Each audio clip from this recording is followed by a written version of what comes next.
Jemaat Tuhan, mari kita berdoa. Biarlah pujian ini lahir dari hati kami yang terdalam tentang bagaimana kerinduan hati kami kepada Tuhan, hidup kami yang kami mau menyenangkan Tuhan semata. Tuhan, kami datang kepadamu pada saat ini, terlebih kami menyadari bahwa kami orang berdosa, kami tidak layak. Tetapi di dalam iman kami percaya bahwa ada anugerah kasih setia Tuhan yang selalu terbuka bagi kami, melayakkan kami, memperkenankan kami kembali ada di rumah Tuhan. Dan sekali lagi dalam perkenaan anugerah Tuhan semata pula, kami mau siap menerima berkat Tuhan lewat kebenaran firman Tuhan. Hamba Tuhan yang berdiri di depan semua kami jemaat Tuhan adalah orang berdosa, pribadi yang lemah dan terbatas. Dan hamba membawa diri ini di dalam topangan kasih kuasa anugerah Tuhan semata. Biarkan Tuhan sendiri yang melayakkan hamba di dalam anugerah Tuhan untuk menyuarakan, menyampaikan isi hati Tuhan kepada setiap kami yang telah mempersiapkan hati dan diri ini untuk menyambut isi hati Tuhan. Mari Tuhan sekali lagi perkenankan kami diberkati oleh kebenaran firman Tuhan. Kami serahkan jalannya pemberitaan firman Tuhan ini di dalam nama Tuhan kami Yesus Kristus. Amin. Bapak Ibu jemaat Tuhan, Shalom, selamat pagi. Shalom. Iya, semua rasanya belum ada yang kenal ya. Mungkin ada yang sudah kenal, tapi ada yang belum. Saudara, saya hari ini adalah waktu pertama saya untuk berkhotbah di tempat ini memberitakan kebenaran firman Tuhan. Perkenalan singkat, nama saya Rosaria. Saya sekarang pelayanan di GKPKR Gedong. Puji Tuhan, saya berterima kasih kepada Gembala bersama dengan majelis jemaat di tempat ini boleh mengizinkan dan memberikan kesempatan. Asal saya dari NTT. Sebelum ke Jakarta, saya juga pelayanan di GKPKR Kupang. Kalau secara struktur terhitungnya 11 tahun. Tapi kalau di luar struktur ada praktek 1 tahunnya dari mahasiswa 12 tahun. Jadi baru ke Jakarta, baru pelayanan di Gedong, baru 1 tahun 1 bulan. Ya, terhitung dari Juli, jadi 1 tahun masuk 1 bulan ke 2 bulan. Terima kasih Bapak Ibu jemaat Tuhan, mari kita, saya sudah menikah.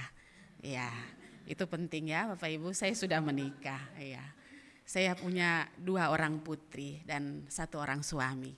Ya. Baik Bapak Ibu jemaat Tuhan, kita mempersiapkan bagian kebenaran firman Tuhan yang dipercayakan untuk saya beritakan pada hari ini dari kitab Filipi.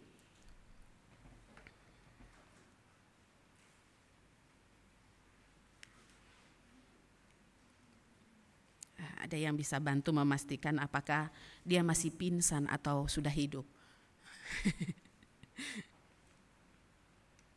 Oke, ya. Filipi pasal 4 ayat 4 sampai 7. Saya akan membaca bagian kebenaran firman Tuhan ini dari versi Alkitab terjemahan baru kedua. Jadi Bapak Ibu silakan memperhatikan bagian Alkitabnya masing-masing, menyimaknya. Saya akan membacanya dengan bersuara dari mimbar ini. Filipi pasalnya yang keempat, ayat 4 hingga ayatnya yang ketujuh, di bawah perikop nasihat-nasihat terakhir. Demikian firman Tuhan. Bersukacitalah senantiasa dalam Tuhan. Sekali lagi kukatakan bersukacitalah. Hendaklah kebaikan hatimu diketahui semua orang. Tuhan sudah dekat. Janganlah khawatir tentang apapun juga, tetapi nyatakanlah dalam segala hal keinginanmu kepada Allah dalam doa dan permohonan dengan ucapan syukur.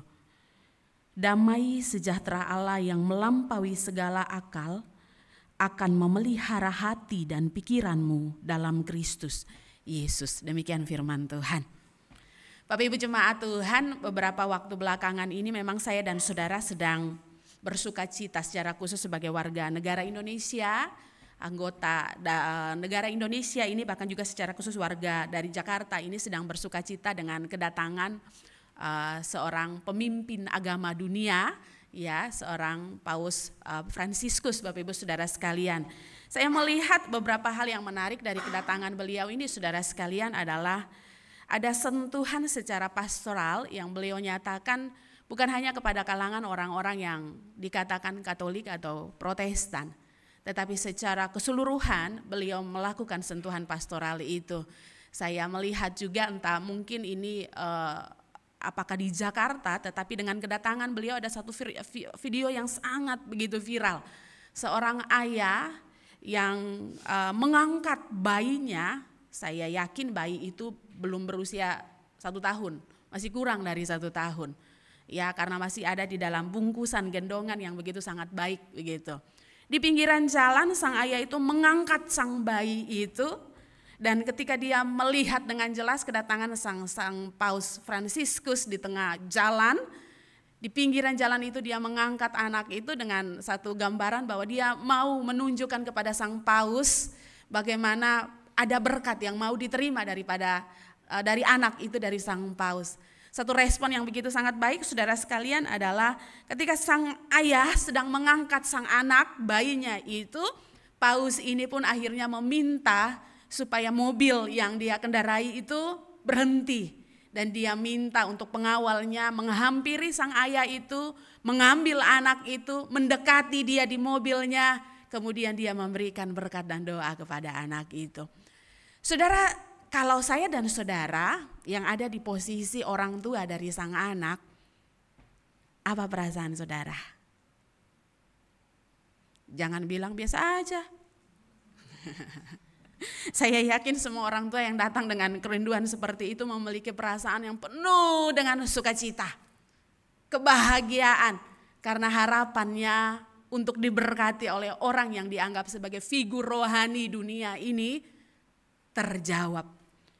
Tetapi di lain kesempatan, saudara sekalian, kalau kita melihat akan kondisi kedatangan seorang Paus Fransiskus yang membawa kedamaian secara khusus dengan kondisi salah satu yang saya sampaikan, Indonesia pun sedang ada di dalam kondisi yang tidak baik-baik, saudara sekalian. Masih di dalam konteks kehidupan seorang anak kecil, minggu lalu saya menyampaikan di mimbar GKPKR Gedong tentang kasus seorang anak yang lagi viral, kasus anak berbaju biru. Anak balita yang juga mendapatkan perlakuan abuse dari ibu kandungnya yang mengandung dia selama 9 tahun, melahirkan dia. Seorang anak laki-laki yang mendapat abuse sendiri langsung, seksual abuse dari ibu kandungnya.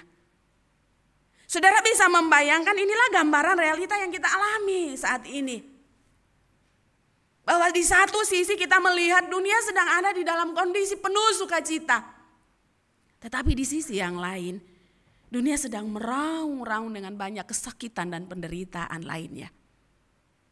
Pertanyaannya bagi saya dan saudara adalah, ketika saya dan saudara diperhadapkan dengan beragam kondisi dunia seperti ini, bahkan mungkin saya dan saudara pun menghadapinya. Lika-liku kehidupan yang kita alami adalah ada saat kita mengalami sukacita yang begitu sangat melimpah. Ada saat juga kita mengalami pergumulan yang begitu sangat luar biasanya. Pertanyaan imannya adalah, dalam setiap proses hidup yang kita alami, apakah kita tetap menyanjung tinggi nilai iman kita untuk tetap bersukacita? Maka hari ini saudara sekalian, lewat bacaan kebenaran firman Tuhan ini, saya dan saudara akan melihat bagaimana kita mampu untuk tetap bersukacita meskipun kita ada di dalam kondisi yang tidak baik, tidak nyaman. Dan itu pula yang menjadi panggilan Tuhan bagi kita, secara khusus yang dialami oleh seorang Rasul Paulus terlebih dahulu. Saudara, kalau memperhatikan konteks daripada kitab Filipi ini adalah gambaran penggaungan joyfulness itu, sukacita itu. Banyak penafsir mengatakan bahwa kitab Filipi dikatakan tema besar dan kitab ini dilayakkan untuk mengatakan kitab sukacita. Tapi tahukah saudara bahwa bahwa begitu banyak ungkapan sukacita yang diungkapkan oleh seorang Rasul Paulus dalam kitab ini.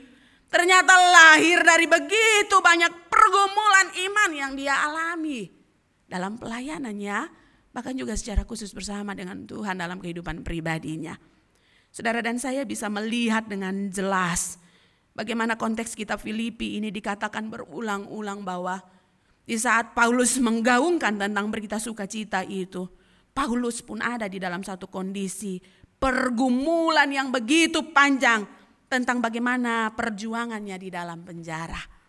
Maka hari ini saudara sekalian dan saya akan melihat secara khusus berita utama yang mau disampaikan terkait di dalam konteks pasal 4 ayat 3 sampai ayat 4 sampai 7 ini adalah tentang bagaimana gambaran atau tanda kehidupan daripada orang Kristen yang harus benar-benar menunjukkan kualitasnya di tengah dunia ini.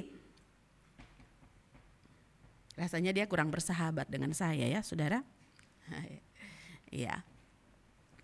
Saudara dan saya bisa melihat dengan jelas ada tanda kehidupan yang Paulus mau gaungkan dalam kehidupan orang beriman di tengah dunia ini saudara sekalian. Dan kalau kita memperhatikan dengan jelas dari ayat 4 sampai ayatnya yang ke-7 ini, ada berita yang Paulus mau ungkapkan kepada kita.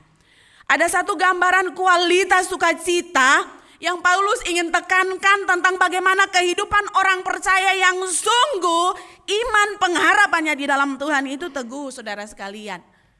Dan saudara dan saya juga bisa melihat dengan jelas bagaimana tanda kehadiran atau kualitas sukacita itu bisa digaungkan oleh seorang Rasul Paulus karena ada kehadiran Kristus dalam hidupnya secara terus menerus.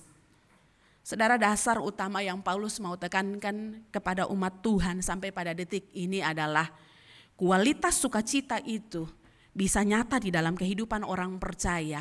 Terlebih dahulu dasarnya adalah kehadiran Kristus secara terus menerus di dalam hidupnya. Bahkan Paulus juga mau menggaungkan kepada saya dan saudara tentang bagaimana tanda kehidupan daripada seorang yang hidup di dalam Kristus. Orang Kristen itu sendiri adalah gambaran sukacita itu tertransfer dengan nyata dengan kehidupan kebaikan hati. Menariknya saudara sekalian, pada bagian kebenaran firman Tuhan ini ada gambaran kata kebaikan yang Paulus mau memberikan. Setelah saya cari tahu dari penggunaan bahasa aslinya ini saudara sekalian ya, banyak versi penerjemahan yang banyak penafsir mencoba untuk menerjemahkan terkait dengan kebaikan ini. Ada yang menggunakan penerjemahannya bukan kebaikan secara literal, tetapi menggunakan kedamaian, menggunakan bagaimana hidup dengan tentram. Tetapi begitu menariknya saudara sekalian, penggunaan kata dari bahasa aslinya ini tentang kebaikan ini mau memberikan satu makna yang jelas tentang satu kondisi yang lebih baik, bahkan lebih tinggi nilainya dari keadilan, dan itu digunakan selaras dengan bagaimana contoh konteks bagaimana seorang perempuan yang sedang berzina saudara sekalian dan kedapatan oleh begitu banyak orang dan dibawa di depan khalayak ramai saudara sekalian. Dan di saat dia sedang ada di dalam penghakiman dari begitu banyak orang, bahkan juga para tua-tua, para religius, di situ Tuhan datang dengan belas kasihan dan kebaikannya yang begitu luar biasa. Saudara, gambaran tentang kebaikan hati ini disandingkan dengan kisah ini. Dan gambaran tentang kebaikan ini disetarakan tentang bagaimana level daripada kebaikan itu melampaui satu sikap tindakan keadilan yang terjadi. Artinya apa saudara sekalian? Saya dan saudara sedang dibawa oleh kebenaran firman Tuhan untuk melihat dengan jelas bahwa orang-orang Kristen yang hidup di dalam imannya kepada Kristus menunjukkan tanda kualitas sukacitanya meskipun ia ada di dalam kondisi yang begitu sangat sulit untuk ia hadapi. Bahkan di saat penghakiman mengenai dirinya dan siap untuk dia ditantang dan dihukum, tetapi ada kebaikan Tuhan yang terbuka dalam hidupnya. Poin anugerah Tuhan yang terbuka dalam hidupnya. Dan di saat itu pula panggilan orang Kristen adalah bagaimana kebaikan dari anugerah Tuhan yang ia alami itu ia mampu transferkan di dalam kehidupannya hari demi hari. Itu tanda atau bagian dari kualitas sukacita yang Paulus mau tekankan kepada kita. Dan kalau saudara dan saya memperhatikan lagi, ada satu tanda besar dari kehidupan orang Kristen yang sungguh-sungguh hidup dalam kualitas imannya kepada Kristus dalam sukacita itu adalah dia hidup dalam doa. Saudara, gambaran kehidupan doa yang Paulus mau tekankan pada bagian ini, Alkitab memberikan satu gambaran utuh tentang kehidupan doa ini. Orang yang menaruh hidupnya di dalam Tuhan, menaruh kehidupannya yang dengan utuh dalam imannya, dalam kehidupan doa yang baik di dalam Tuhan. Kehidupan imannya pun dia akan berjuang untuk menghalau segala kekhawatiran.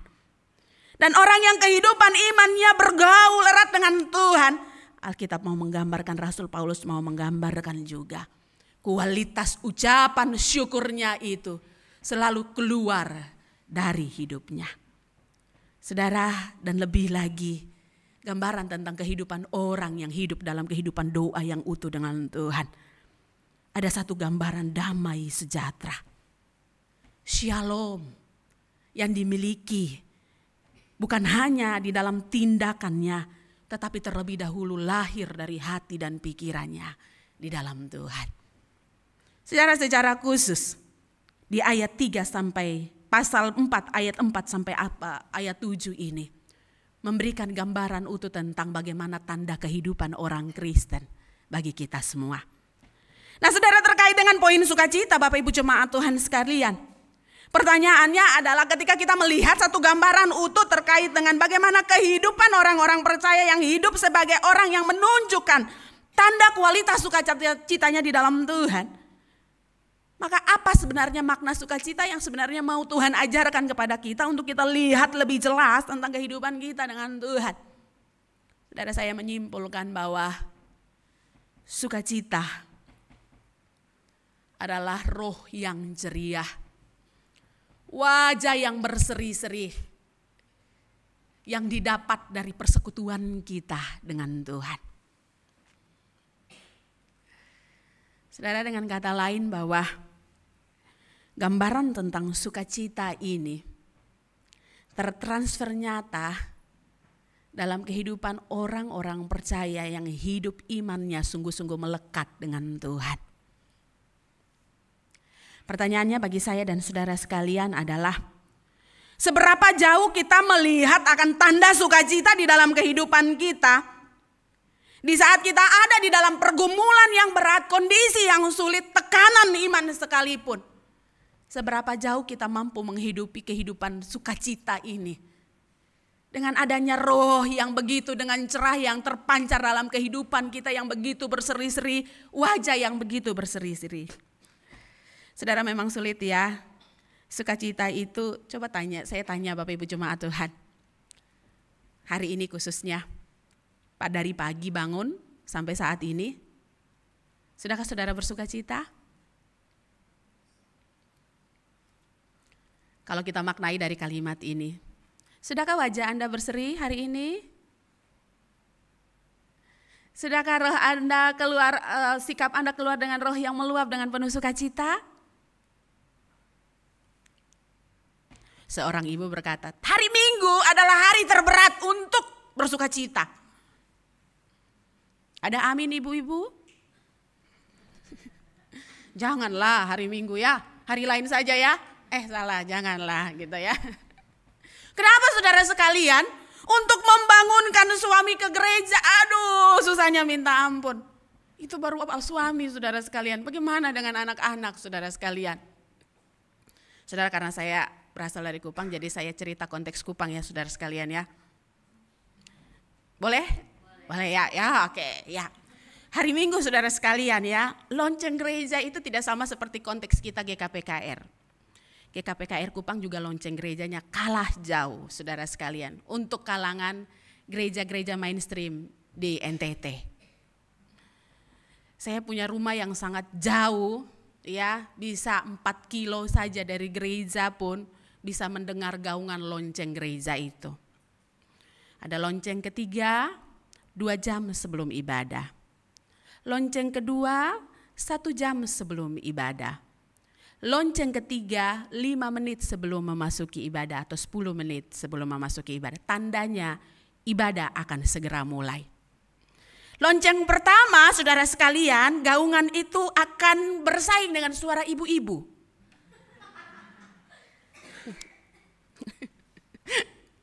Hari Minggu itu tantangan sukacita, saudara sekalian. Hei anak-anak, kamu sudah siap atau belum? Boleh ya? Boleh ya? Lonceng gereja bunyi. Orang mau pergi gereja, kamu masih bikin apa? Suami bilang, sabarlah mama, belum ini, tenang belum, sabar. Kok pun nenek moyang yang pimpin gereja hari ini. Temanya sukacita, jadi memang harus sukacita ya saudara ya. Ya. Tenang mama, kalau pendeta lambat naik nanti bapak sampai bapak kasih turun pendeta, bapak yang naik di mimbar. Ya oke lah, mama siap, segera cepat. Bab tua cepat sudah doh, lonceng gereja suka 2, 1 jam lagi. Cepat segera siap sudah. Anak masih santai begitu. Mama duluan saja. Nanti kalau mama sudah sampai di depan pintu, mama lihat saya sudah duduk di barisan paling depan. Tenang saja. Ya. Benar saudara sekalian, karena apa? Sudah tahu kalau bapaknya itu bawa motor, kecepatannya itu standar paling lambat. Kalau anaknya itu yang kalau bawa motor, gas, langsung tiba. Betul begitu ya. Bapak mamanya berangkat dari rumah 30 menit sebelum ibadah, anaknya sudah standby. 5-10 menit sebelum ibadah, anaknya duluan nyampe di gereja. Benar saudara sekalian. Nah itulah tandanya saudara sekalian ya. Jadi saya bilang tadi saudara sekalian, hari Minggu itu memang tantangan untuk bersukacita itu besar untuk kalangan keluarga Kristen tertentu saudara sekalian. Bagaimana dengan saudara? Ada amin saudara?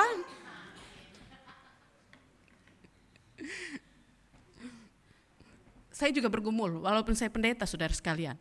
Jujur saudara sekalian. Ibadah kedua pertama sudah selesai dari mimbar, saya akan lari ke ruang pastori di bawah tangga, langsung ke jeep, langsung belakang mimbar, turun di bawah tangga. Anak-anak sudah siap atau belum? Sekolah minggu, cepat. Tantangan sukacita saudara sekalian.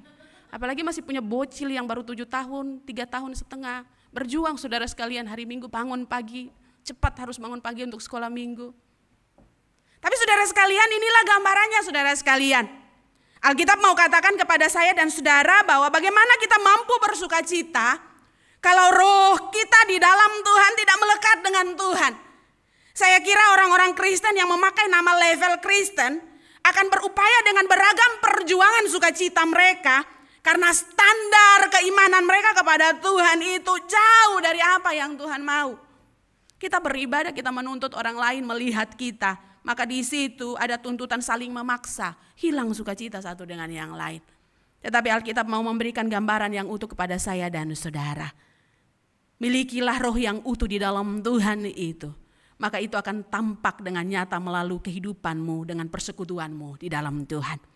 Maka hari ini saudara sekalian kita akan belajar bersama untuk kita melihat apa saja hal-hal yang dapat memicu kita membawa saya dan saudara meskipun ada di dalam pergumulan, tantangan tertentu, tetapi itu bisa mempengaruhi dan membentuk kita di dalam sukacita kita di dalam Tuhan. Saudara sekalian kita belajar pertama bahwa hal utama yang menjadi dasar orang Kristen bersukacita adalah keselamatan kekal di dalam Kristus. Dasar orang Kristen bersukacita adalah keyakinan keselamatannya di dalam Kristus. Ini yang menjadi poin utama seorang Rasul Paulus menggaungkan kepada jemaat di Filipi.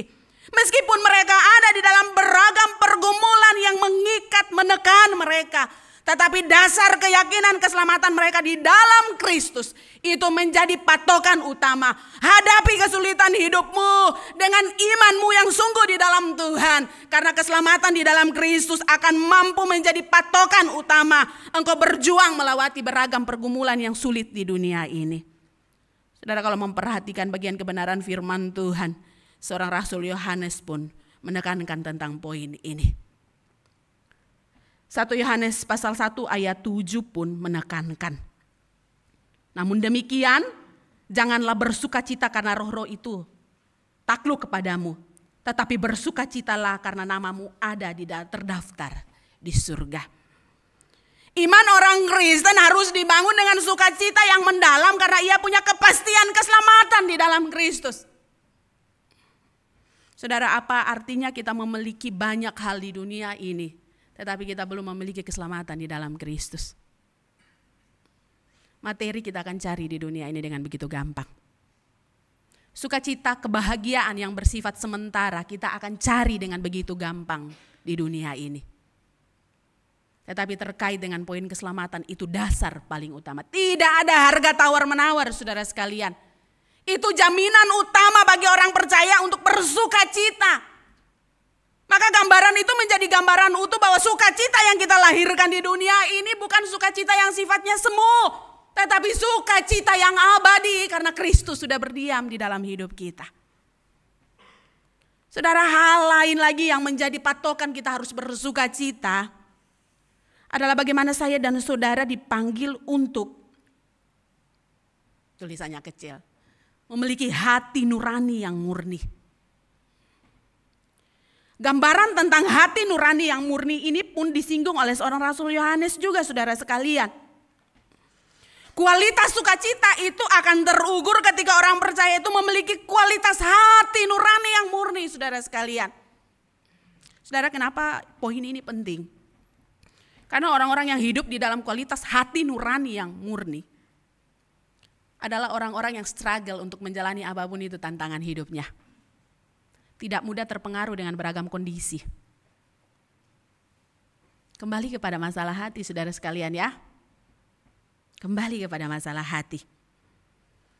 Mau diinjek, mau dihukum, mau difitnah, mau diperlakukan seperti apapun. Kalau hatinya benar di hadapan Tuhan, maka itu akan menjadi satu tanda bagaimana orang Kristen itu siap menghadapi kondisinya. Gambaran yang ketiga, saudara sekalian, hal-hal yang membuat orang percaya mampu bersukacita juga adalah bagaimana ada ketekunan dari orang percaya itu untuk selalu ada terikat dengan kebenaran firman Tuhan dari waktu ke waktu. Ada rema yang diterima berdasarkan persekutuan yang ia miliki bersama dengan Tuhan dari hari ke hari. Setiap hari, hari demi hari. Ada rema yang dia terima dari kebenaran firman Tuhan, saudara sekalian. Kalau kita bersukacita, tapi tanpa dasar iman dan ketekunan kita di dalam Tuhan berdasarkan firman Tuhan, bisa juga dikatakan sukacita kita bersifat semu. Tetapi berbeda halnya dengan orang percaya yang hidupnya dari hari ke hari membangun persekutuan yang indah dengan Tuhan. Ada rema yang dia terima setiap hari. Saudara bisa melihat diri saudara, bandingkan. Pagi sebelum saudara menjalani beragam aktivitas, saudara baca Alkitab, baca renungkan firman Tuhan, ada pesan Tuhan yang saudara terima, baru saudara menjalaninya.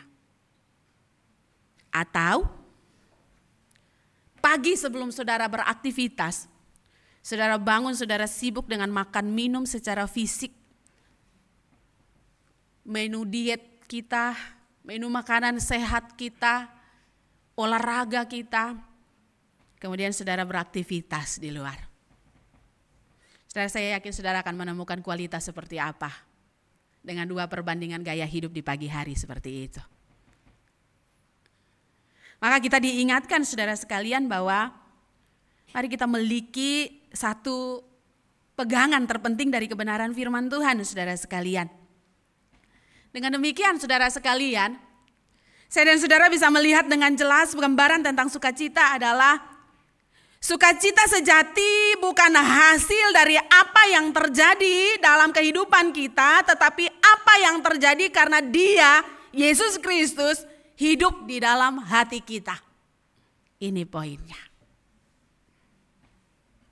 Sukacita sejati bukan apa yang kita hasilkan dari apa yang terjadi dalam kehidupan kita, tetapi justru apa yang terjadi karena Dia, Yesus Kristus, hidup di dalam hati kita.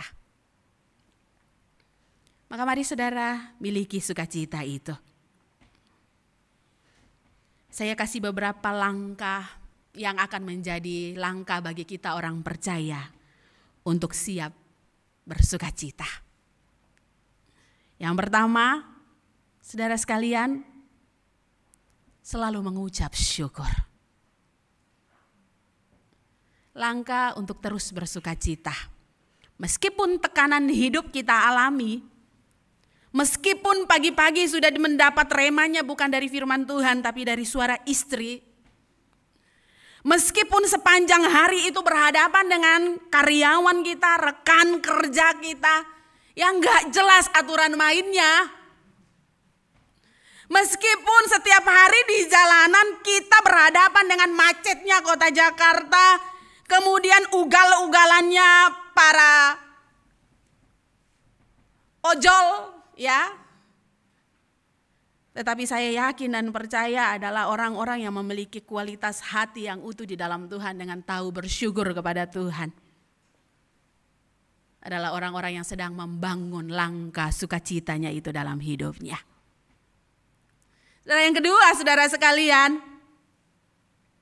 kita belajar juga untuk membangun langkah sukacita itu dengan selalu berseru kepada Tuhan, memanggil Tuhan. Kalau memang sudah tidak bisa-bisa, permisi kata saya pakai istilah orang Kupang ya, memang sudah tidak bisa-bisa lagi, batareak. Memang sudah gak bisa untuk siap menghadapi kondisi itu. Maka memang salah satu cara kita adalah berteriak kepada Tuhan. Tidak ada cara yang lain. Berteriak kepada Tuhan. Dan saudara lihat, itulah yang dilakukan oleh seorang perempuan yang mengalami sakit perdarahan bertahun-tahun lamanya dalam kehidupannya. Dia gak bisa lakukan hal lagi, saudara sekalian. Rasanya kalau ada di kondisi seorang perempuan seperti itu, sukacitanya sudah hilang lenyap. Udah kesempatannya bertemu dengan Tuhan pada waktu itu mepet waktunya, selanya. Tapi hal yang dilakukan, Yesus anak Daud, Tuhan kasihanilah saya. Berteriak kepada Tuhan.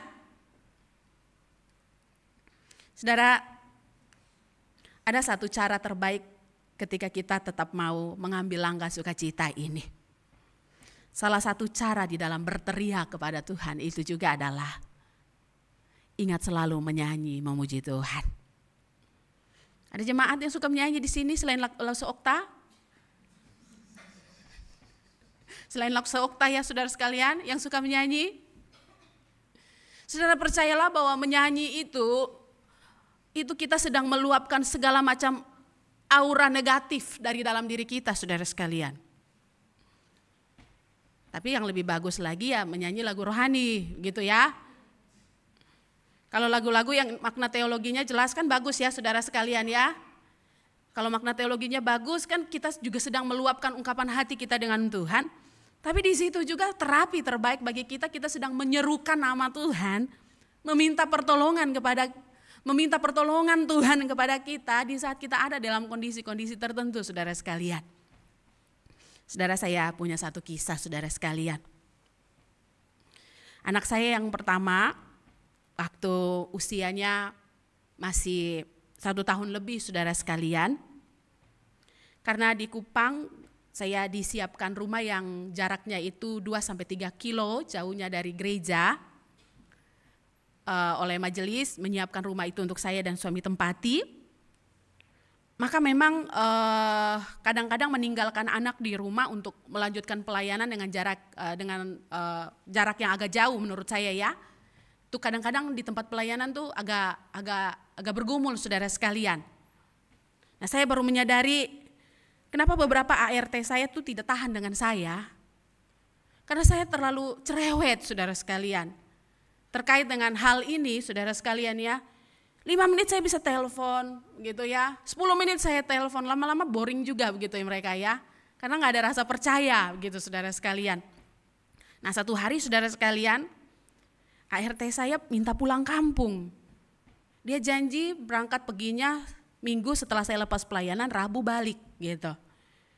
Nah Rabu gak balik-balik, Kamis gak balik-balik, Jumat gak balik-balik saudara sekalian. Ya, Ini sudah mau masuk Sabtu saudara sekalian ya. Maka saudara tahu saya sudah di level yang kesal sekali saudara sekalian. Cari ART itu gak gampang saudara sekalian. Apalagi yang bisa kita percayai anak kita, bagian dari hidup kita untuk mereka jagai saudara sekalian. Sudah dapat yang baik, ketemulah saya yang tipenya cerewet seperti ini, gak tahan, lari juga saudara sekalian. Ya.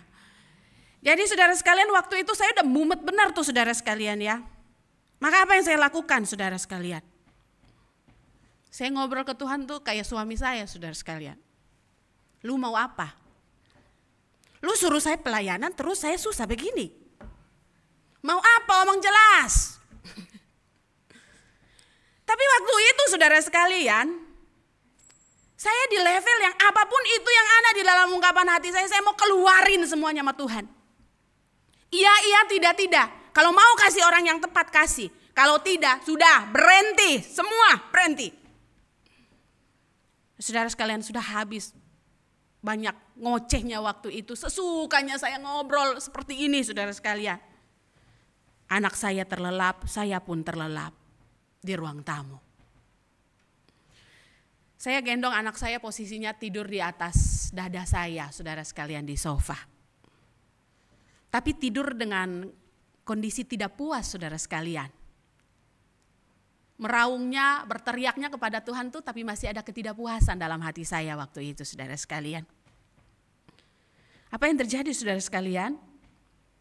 Kurang lebih ada sekitar 20 belum 30-an menit ada orang gedor pintu pagar rumah. Saya terbangun, saya lihat dari jendela ada 3 orang perempuan saudara sekalian. Kemudian saya bilang, cari siapa kakak? Terus mereka berkata, ini Ibu Rosa punya rumah. Iya benar, saya tidak kenal orangnya saudara sekalian. Kemudian saya mempersilahkan mereka masuk. Dalam obrolan ketika masuk itu saya tanya, kenapa kakak cari saya? Terus mereka bilang, Ibu kami ada dengar, Ibu lagi cari ART ya? Dengar dari siapa? Oh ada Ibu. Tidak usah tahulah, pokoknya ada. Betulkah? Saya bilang, Tuhan, saya baru habis marah sama Tuhan. Saya baru benar-benar sudah melepas semua kekesalan saya. Saya benar-benar sudah di level yang udah pasrah dengan segala kondisi ini. Dan gak sampai 30 menit, Tuhan seperti menampar muka saya. Di situ saya bilang, Kak, tunggu bentar ya, saya ke kamar. 10 menit itu saudara tahu apa yang saya lakukan? Saya menangis di hadapan Tuhan. Saya minta ampun Tuhan, saya salah Tuhan, saya bodoh. Saya gak percaya dengan cara kerja Tuhan dalam hidup saya gitu. Saya menangis sungguh-sungguh di hadapan Tuhan, saya benar-benar yang meluapkan saya, benar-benar menyesal Tuhan. Hari ini saya bilang level ocehan saya tadi tuh tidak seberapa saudara sekalian. Yang saya ngomong sama Tuhan itu semua tentang apa yang di dalam isi hati saya keluarin sesukanya saya pada waktu itu saudara sekalian. Dan gak sampai 30 menit Tuhan menampar saya dengan cara kerja Tuhan seperti itu. Saudara saya baru menyadari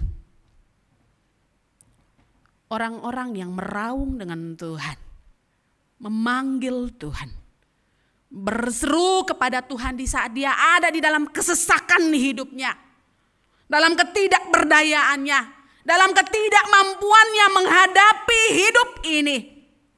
Percayalah bahwa kembali ke poin awal tadi. Kalau Kristus ada di dalam hidupmu, meraunglah kepadanya, dan di saat engkau meraung kepadanya, dalam kepasrahan hidupmu yang total kepadanya, dia tidak tinggal diam. Ada cara kerja yang dia lakukan untuk menunjukkan dia terus menuntun setiap perjalanan imanmu. Maka panggilan saya dan saudara saat ini, mari meraung di hadapan Tuhan kalau memang itu gak ada jalan keluarnya. Mari berseru kepada Tuhan. Mari memohon kepada Tuhan dalam ketidakberdayaanmu, panggil nama Tuhan. Pasrahkan hidupmu kepada Tuhan. biarkan dia berkarya dan bekerja di saat engkau merasa sudah tidak mampu. Yang ketiga, saudara sekalian, langkah yang harus saudara ambil adalah terus bicarakan tentang kasih, kebaikan, dan cintanya di dalam hidupmu. Saudara, ini pula yang dilakukan oleh Rasul Paulus. Meskipun ada di dalam tekanan hidup, tapi yang dia bicarakan bukan tentang kemalangan hidupnya. Bukan tentang kesesakan hidupnya. Tetapi tentang kebaikan Tuhan, kasih setia Tuhan, pertolongan Tuhan, anugerah Tuhan. Itu yang terus menerus digaungkan oleh seorang Rasul Paulus. Dan ini yang menjadi panggilan bagi saya dan saudara untuk terus bicarakan tentang kasih setia Tuhan. Ungkapkan itu. Saudara, bukankah salah satu terapi terbaik ketika kita membenci seseorang, supaya menurunkan rasa benci kita kepada orang itu adalah kita mengingat tentang segala kebaikannya. Saya ulangi ya. Kalau kita membenci seseorang, supaya menurunkan rasa benci kita kepada orang itu, maka ingatlah selalu hal-hal positif dan kebaikannya. Dan poin ini juga yang harus kita lakukan bersama dengan Tuhan. Kalau ada di dalam kondisi sesak, gak bisa ngadapin hidup, sulit sekali untuk menjalani hidup ini, bicarakan tentang kebaikan Tuhan. Ungkapkan tentang kasih setia Tuhan. Gaungkan tentang betapa besarnya anugerah pemeliharaan Tuhan yang engkau alami dalam hidupmu. Itu akan menjadi langkah terbaik, fokusmu hanya kepada kasih setia dan kebaikan Tuhan. Dan langkah keempat, selalu merindukan Tuhan, senantiasa. Rindukan Tuhan dalam segala aktivitas hidupmu. Cari Dia selama Ia berkenan dicari. Bawa dirimu untuk berjumpa dengannya dengan kualitas waktu pribadimu dengan Tuhan dari hari ke hari. Saudara bisa bayangkan kalau hubungan suami istri, salah satu dari pasangan suami istri, kalau moodnya jelek dan uring-uringan dan komunikasi gak baik, wah itu pasti berdampak ke lain-lain saudara sekalian. Kadang saya mikir begini ya, itu hanya antar pasangan suami istri saja. Kalau salah satunya moodnya itu kurang baik, berpengaruh ke dampaknya yang lain. Bagaimana jadinya dengan Tuhan? Kalau komunikasi saya dengan Tuhan, saya gak landasi dengan begitu sangat kuat bersama dengan Tuhan, apakah akan berdampak dengan begitu jeleknya juga di dalam banyak hal? Maka saat ini saudara sekalian, rindukan Tuhan dalam hidupmu. Cari Dia dalam hidupmu. Hal terbaik untuk kita mampu memiliki sukacita sejati adalah ketika kita terus berjuang untuk memuaskan maunya Tuhan. Standar iman seorang anak Tuhan dalam menjalani beragam tantangan imannya untuk tetap memiliki sukacitanya adalah perjuangannya untuk selalu memuaskan maunya Tuhan. Yang kita kejar adalah memuaskan Tuhan dan bukan sesama. Maka hari ini saudara sekalian, terus rindukan Tuhan. Saya menutup khotbah hari ini dengan perkataan seorang misioneri, Hannah Smith, seorang hamba Tuhan yang melayani di daerah atau di kondisi kaum marginal, orang-orang yang papah, lemah, dan tidak berdaya.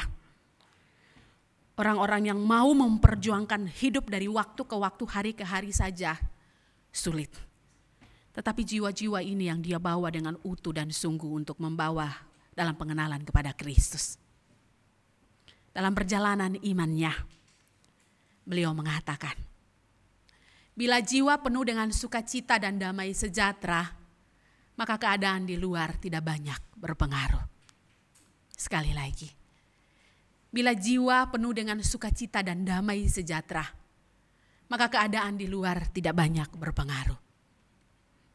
Sukacita dan damai sejahtera orang Kristen dimiliki kembali lagi dengan standar bagaimana Kristus yang dia perjuangkan untuk terus dia puaskan dalam hidupnya. Mari ambil waktu tenang di hadapan Tuhan. Bawa dirimu kepada Tuhan. Mohon Tuhan yang melawat hatimu pada saat ini. Mohon Tuhan juga yang terus menolong engkau jika hari ini engkau sedang datang dengan kondisi yang ada dalam gejolak dan pergumulan tidak sukacita. Maka biarkan hari ini engkau meminta dia melawat hatimu.